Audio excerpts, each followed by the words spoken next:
This is deja vu, but I believe that now we are broadcasting.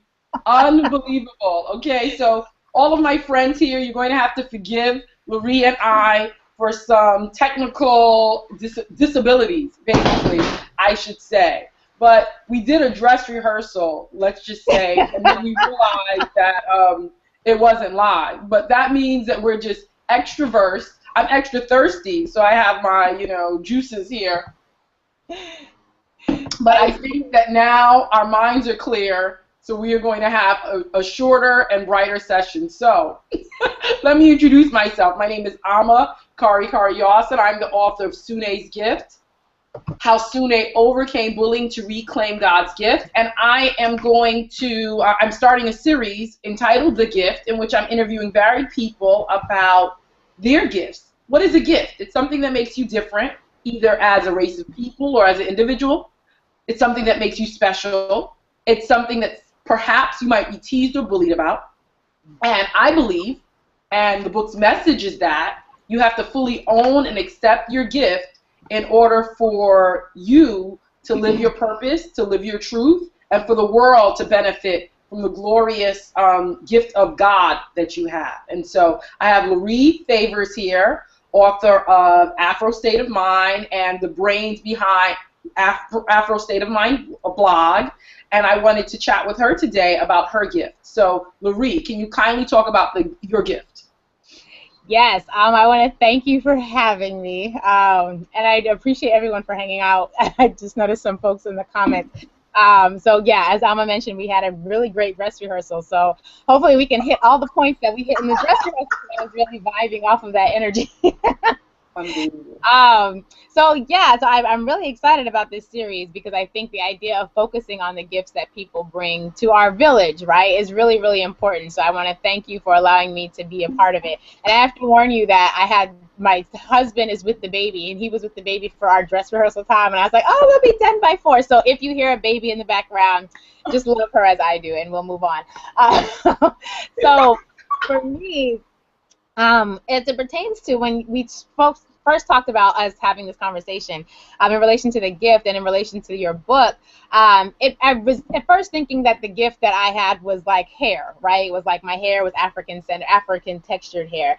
And I was like, well, everyone's got that. You know, I mean, we all kind of, in the natural community at least, we all seem to have that. And then I realized that for me, what was more of a gift and what really allowed me to appreciate the beauty of natural hair in the first place was developing an African-centered state of mind, was the Afro state of mind. And it was really important for me to sort of even have this sort of time to analyze that, because but for the fact that I learned how to embrace who I am as a black girl, but for the fact that I learned how to love how I look as a black girl, but for the fact that I was able to take some concrete steps and really unlearn a lot of the messages I had been taught about what it meant to be black, and really re-educate myself, but for the taking the time to be able to create a space where I could see myself from an African-centered perspective, none of this is here, right? And not just hair, but none of the growth and the maturation and the self-love and the ability to appreciate who I am as a black woman, a lot of that is gone without that gift. And so for me, the most powerful gift that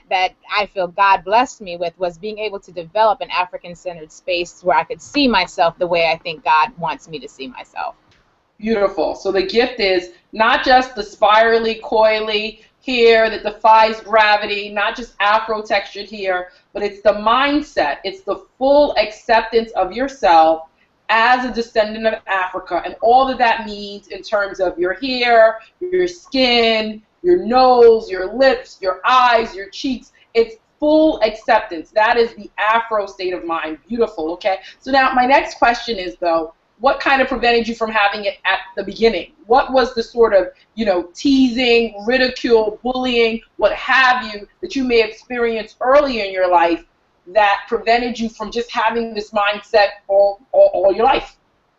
Okay, so that's a good question, because, and especially when I think of it in terms of bullying or teasing, because I think a lot of the wounds that I experienced were not intentional, and were sort of built into the fabric of the society in which I lived, as opposed to being any intentionally mean by design type of action, right? So what I mean by that is why I didn't have this in the first place. I'm a black girl born in a society that was taught, or that taught me, that whiteness is more valuable than blackness, that white hair is more valuable than black hair, that white skin is more valuable than black skin, and not just whiteness in and of itself, although that was there, but really more so what it meant to be white and how being white provided you access to power, access to resources, access to a level of acceptance, of default level acceptance and normalcy, right? Because when you're white, you're the norm, right? When you're white, your hair is the norm. Everything is fine around you. Your body is the norm. And so that standard being set, that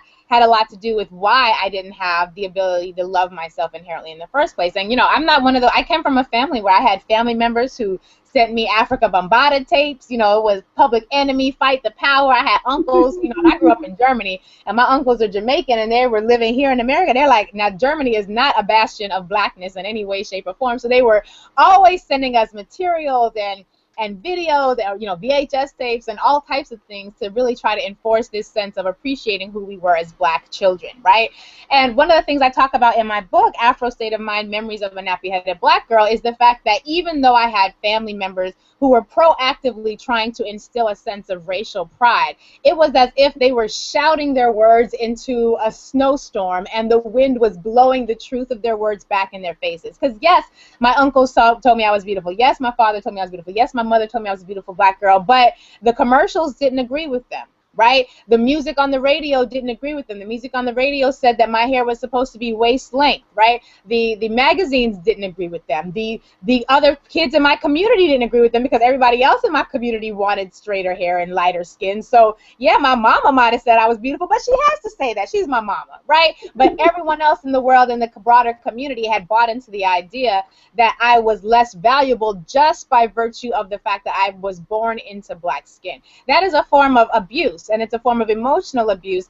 And the reason I say that is because the bullying, I think, that we experience in terms of hair takes place in two realms. There's the emotional space and then there's the physical space. So in the emotional space, first, just the idea that for generations, members of my family believed that something was inherently wrong with us because of the way we look. Learned behavior from slavery and from plantation life, but understanding that we've never relinquished a lot of those ideas, which is why we still have a lot of the same plantation politics today that we did generations ago. And so the bullying comes in the form of being compared to other dark-skinned girls in my class and being found either better than because I was lighter than them or less than because I wasn't as light as they were, right? Bullying, abuse, or being compared to other kids and saying, oh, look at her hair, so pretty, and oh, look at yours, there's so much of it, but not necessarily in a way that's positive, right? Being compared and found wanting. Growing up in a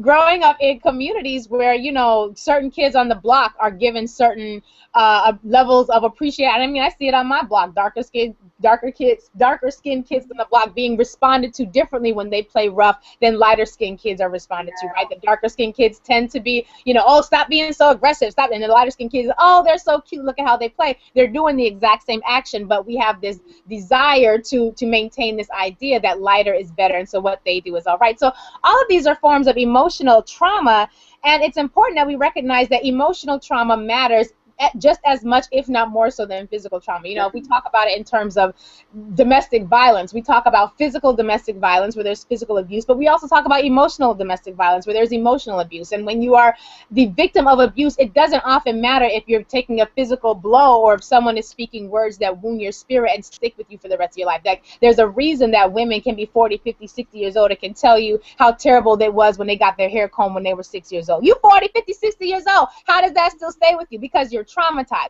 There's a reason that we can all think about what it was like to be called the nappy-headed black girl, or if we're on the playground and people are teasing each other. We all have memories of hearing terms like African booty scratcher as a term that's considered derogatory, and we all understood what the term meant. We also understood that we didn't use the term with white people, right? That is a form of collective trauma, and it's a form of bullying that started and had its beginning in slavery when we were taught that white people were better because they were going to get more access to resources than black people were.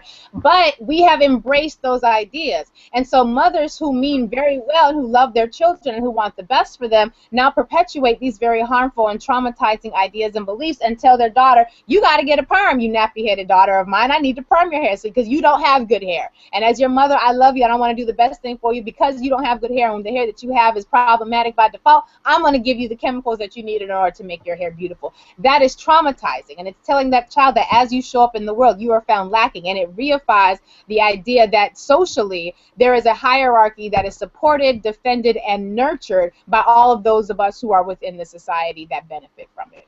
Sure. No, I appreciate that answer because it broadens the concept of abuse. So I appreciate the fact that abuse is not just slapping someone. It's not just beating someone. And in our case, is being born into the world with Afro-textured hair, the abuse is sometimes systematic and ongoing. It may be one, media abuse. Every time you look at television, everyone around who's considered beautiful, wonderful, and worthy has straight hair. I've seen talk shows. I don't know if you remember this. There used to be like Maury Povich talk shows about, oh my God, save my child's hair. And you would have a white mother with a biracial child with huge hair, and this hair needed saving. This hair needed work, and they would, do a makeover, and all of a sudden the child's hair would be straight, and all of a sudden now the woes are over, now the child's hair is better. I mean, this is continued systematic abuse. But besides that, and besides, the sort of offhand comments by parents, oh, her hair's so nappy, this child has good hair, this child has bad hair, why is this child nappy-headed, oh, Lord, please don't let this little baby girl's hair turn. Besides that, you have the actual physical abuse of relaxers, which you described, which I appreciate, because this is something I'm very passionate about. I was 4 years old when I got my first relaxer. I was 7 years old when a hairdresser put a carefree curl over my relaxed hair, and it literally fell out and refused to grow for another 7 years. Kept on perming it, carefree curling it, wave nouveauing it, blah, blah, blah. Could not even get my hair to grow to a ponytail length. And then at 14, when I had to go to a white boarding school where there would be no hair professionals who knew how to deal with my hair, I had braids and I grew natural for a year, and all of a sudden my hair grew beautifully. And the shocking part of the abuse I experienced beforehand from ages 7 to 8, from ages 4 to age 14 was that my hair was never allowed to be. Despite the fact that we went to hairdresser after hairdresser saying, get this child's hair to grow, because I had a lot of hair before then, and my hair usually grew well before this incident happened. Instead of any of the hairdressers saying, the reason why her hair fell out is because you put a carefree curl on top of a relaxer and you've over-chemically treated, I don't even know, within process, we should say, this child's hair. So therefore, stop the processes and just... Not a single hairdresser said this. Between ages 7 and 14, or even between ages 4 and 14, when all this was going on, not a single hairdresser said this, because in our minds at the time, our paradigm of thinking was, this child's hair is so kinky, it should not just be. It should not be left alone. So I appreciate these sort of three forms of abuse. Media abuse, the sort of interpersonal, sometimes passive abuse, and then also the sort of physical abuse of putting toxic chemicals, sodium hydroxide, calcium hydroxide. These are ingredients that are in Drano. These are ingredients that are in Nair. These are ingredients that can burn your skin off. Actually putting these toxic chemicals in little girls' hair despite the consequences. And now we have research that shows that these could be carcinogens, that they can lead to precocious puberty, that they can be linked to uterine fibroids, which is a huge issue affecting African American women. Yet despite this, systematically, little girls under the age of 18, children, are being forced to engage in these processes by mothers who don't do it out of hatred or out of malice, but do it out of love. Because hair that looks like mine, especially, don't let it be short. This was like the nightmare. I cut off my long locks in February, around January, February, and it was liberating to me because for all those years, the nightmare was having short hair, right? So God forbid your little girl has to walk around with cropped hair. God forbid. And then God forbid she has to walk around with a big afro. It's neither is acceptable. So thank you for detailing those abuses. Okay, so we've discussed the gift, Afro-textured hair, but not just Afro-textured hair, but a mindset which is in full acceptance and love of Afro-textured hair. We've talked about the sort of bullying that occurs on multiple levels. Now let's talk about overcoming. Lurie, how exactly have you come to overcome the bullying, to embrace the Afro-textured hair? What is the journey? Okay, so, and this is where we kind of have to go back to slavery, right? And I know we don't like talking about slavery because a lot of us are embarrassed by it, and we'd rather it be like the drunk uncle that stays away from the picnic. But at the end of the day, it all goes back to slavery. And it does. And first of all, aside from the fact that slavery was like a minute ago in terms of human history, but you know, for me, it was really empowering when I learned that at some point something happened to cause us to think this way. You know, for a long time in my life, I didn't understand why I thought my hair was bad by default. Like it never. I didn't understand why there was this system where certain people had hair that was good and certain people had hair that was bad. Like you don't see that replicated in nature. You know what I mean? Like I didn't understand the why and where it came from. And it was very, very important for me to understand, or to learn, that prior to slavery, or colonization, a lot of times we think of slavery in terms of what happened to the descendants of slaves here in America without recognizing that slavery and colonization are they're like sister forms of oppression, right? And they're happening at the same time. Prior to colonization, prior to the introduction of white supremacy, and by white supremacy I mean simply the idea that whiteness, white people, and all of the examples and things associated with whiteness are more valuable, and that black people and black things and things associated with blackness are less valuable. Prior to the introduction of that idea, which was created for the purpose of justifying evil money-making opportunities, right? So we got to be clear, like these are man-made ideas. Some people sat around a table and came up with some ideas about how to funnel money and how to create money with doing a whole lot of planning and a little bit of work and getting enough slaves in the right positions. They sat around the table and created a system and a structure that was designed to create certain outcomes, right? So for me, the day that I realized that prior to slavery, there's nothing in the historical record, there's nothing within the annals of oral history, there's nothing written or inscribed within pyramids or in any of the spaces, the statuesque buildings of throughout Africa. There is nothing on the record that gives us any reason to believe that prior to the introduction of white supremacy as a norm, that African women were sitting around hunting for juices and berries trying to find the magical potion that was going to make their hair turn straight. Like women on the continent of Africa weren't doing that prior to slavery. Little girls on the continent of Africa weren't, you know, doing this to their afros trying to make it do something. And we get little, you know, black women weren't using combs that were never designed for our hair on our daughters. We weren't using these tiny things that we call combs that were not designed for us. And we were using the types of picks that we needed. We weren't using things called de-frizz or anti-frizz or anti-shrinkage. Y'all, shrinkage is the defining feature. It shrinks. Like that's like getting my dog to be a cat. It doesn't make sense. Like that's what it did. And we don't have history, we don't have anything in the historical record that would lead us to believe that black women wanted this before we were taught that power and resources were going to be affiliated with us getting it, right? Same when we look at whatever as it pertains to black women being able to work or wear natural hair.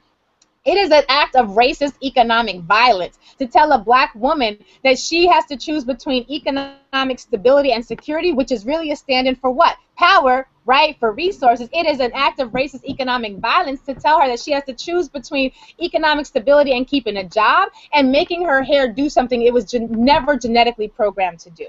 Right? So when I realized and when I learned, this didn't happen until college, right? So thank God for Africana Studies and Black Studies Department. I rocked with us for forever. But prior to that, and prior to having a space that was carved out for me as a black woman to sort of get my mind back, you know, it was important for me to know that. It was important for me to know that this was a plan, that somebody needed some justifications to make their money-making scheme work, and that's all this really is. It's somebody's plan.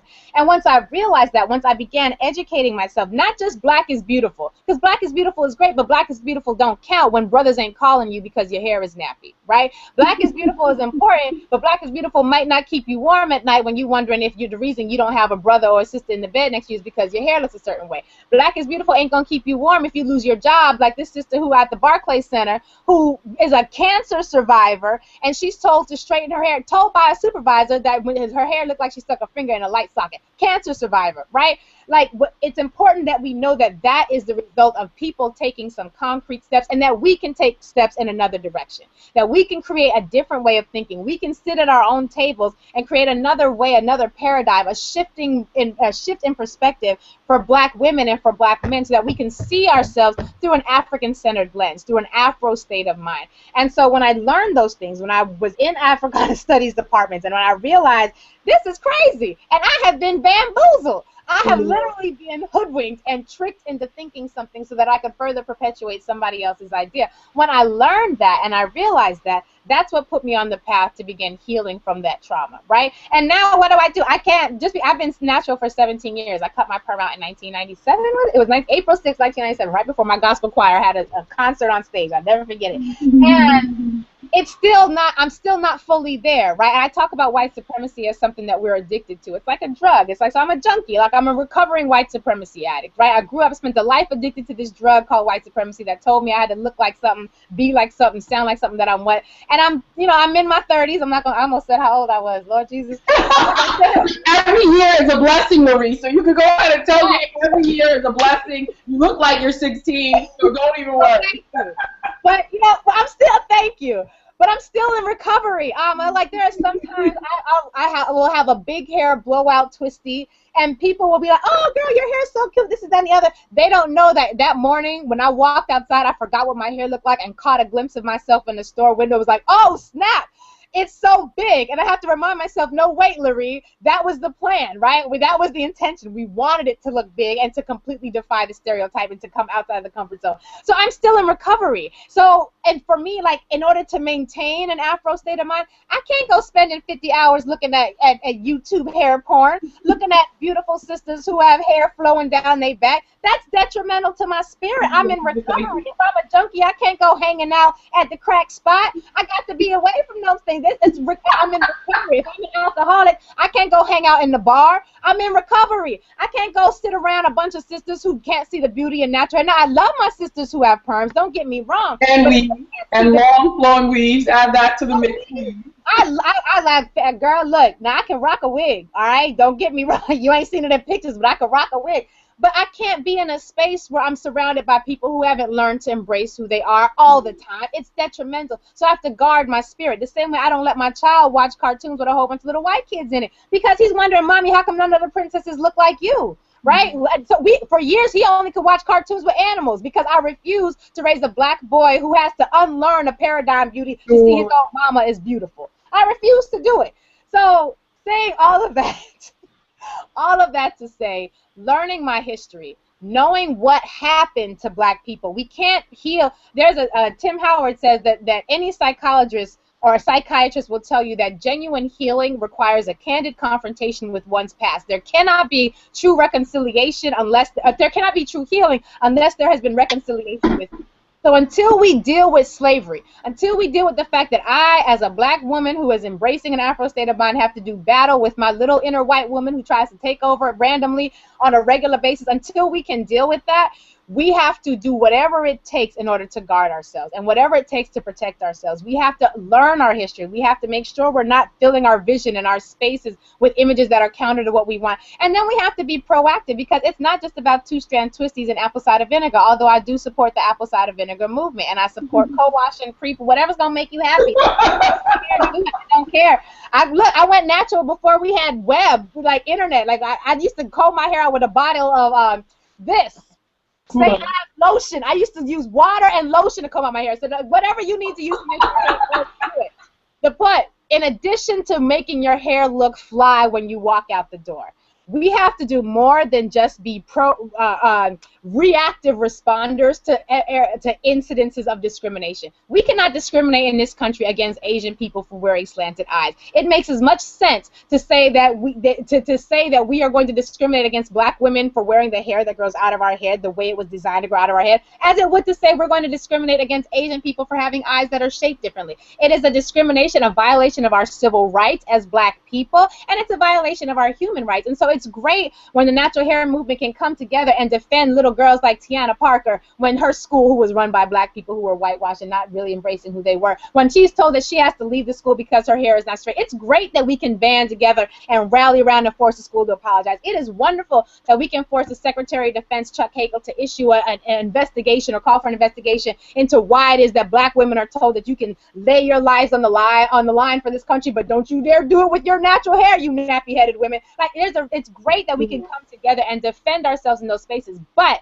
we have to begin being more proactive and not reactionary. It is imperative that we have legislation and rules in place that protect us. I should not have to choose between my job and being exposed to fibroids and cancerous-causing chemicals in order to make my hair look like my white colleagues' hair. That is a violation of my civil rights, and we have to begin broadening the conversation beyond just, did you get a blowout, or is your hair type 3A or type 7G? It's bigger than that, and we have to be able to say that in addition to healing on our own, in addition to learning who we are, in addition to making sure we are wise with what we allow ourselves to be exposed to, we have to be proactive and on the battle line so that meteorologists like Rhonda Lee don't get fired and have to go a couple years without gainful employment because her boss thought her hair was inappropriate. So I think I know that was a whole lot. That was a whole lot. It was a whole lot, but it was all good. And I will try my best to do a short summary for all the people, because point blank, we all want to be like Sunne. We want to overcome bullying, whether it's the media bullying us,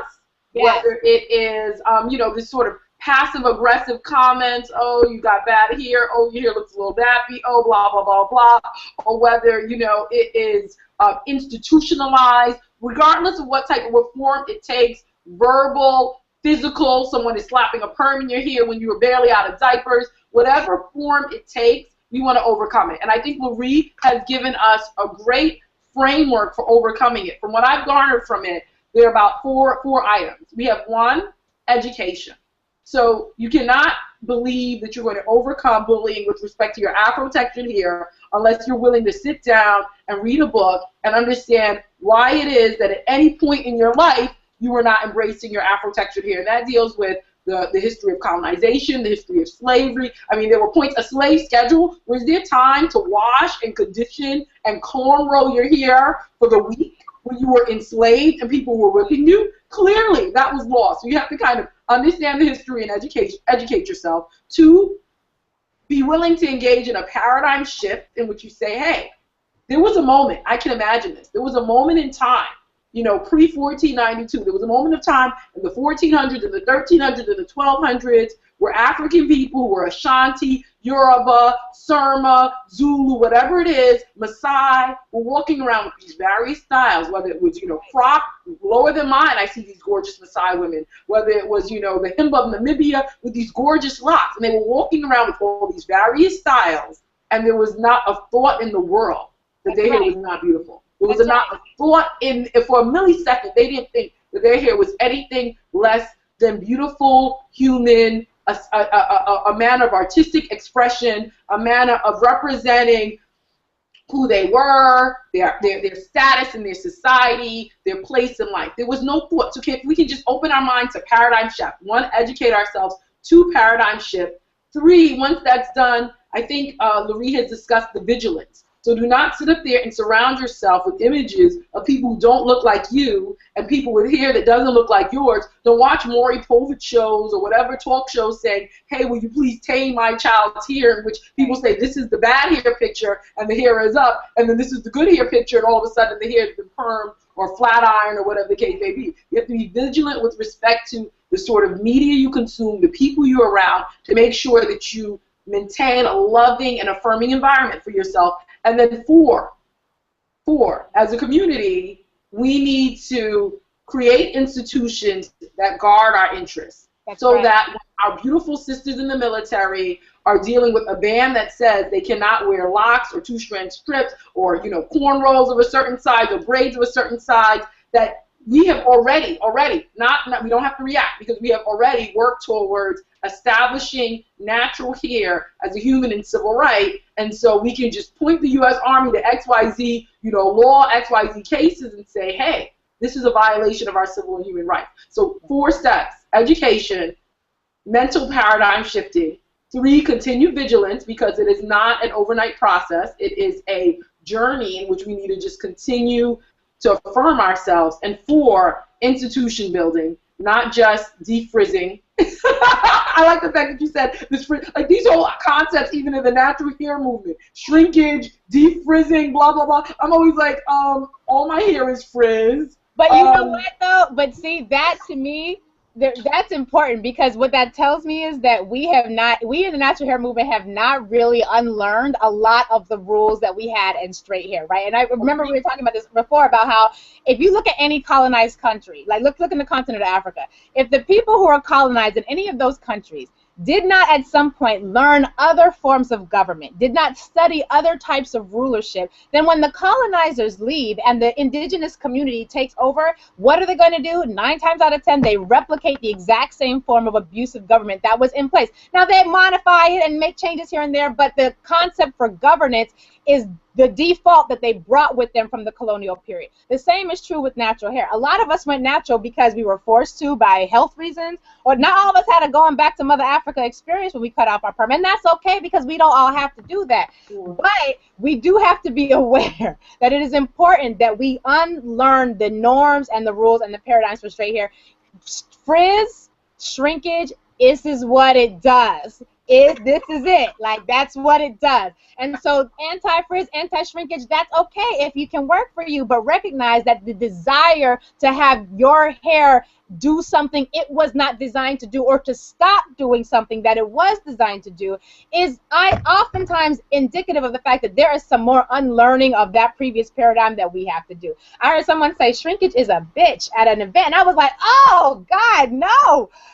It's what it is. It's what it does. And it's beautiful. It's beautiful. And I mean, I completely agree. I look at natural hair blogs, and I mean, to a certain extent, I'm kind of new to this, because locks are like, I had locks up until end of January, and locks are like the stepchild of the natural hair movement. Yes. You don't see much celebration of locks. So, in, you know, shaving off the hair at the end of January, you know, and more aggressively following many of these blogs, I realized that the language is the language of a straight hair person. It's like we're using natural hair, but natural hair in the paradigm of straight hair. Yes. Shrinkage is evil. I see on these blogs, you know, we gotta defrizz, you know, all this stuff, like this obsession with length. I mean, it's literally we're still looking at ourselves through a straight person's lens, and it's really you know, disconcerting as someone with very, very kinky hair, because sometimes the language doesn't even make sense to me to a certain extent. It doesn't even apply to a certain extent. So anyway, but no, we've discussed these four mechanisms of healing, because what are we about? Overcoming bullying, reclaiming our gifts, living our best lives, and with respect to Afro-textured hair, education, paradigm shifting, continued vigilance, and making sure that we are affirming ourselves, and 4, institution building, so that we are not reactive, we are proactive. Is there anything else you would like to add, Lurie? I would just say white supremacy is 24/7. We dream in messages of whiteness and that reaffirm whiteness, and so that vigilance is absolutely important. And I will leave you with a story from a girlfriend of mine. We were having a discussion, and she's Jewish, and we're talking about diversity. This is in law school, and it was like talking about the values of diversity, and, you know, as an idea, or what have you.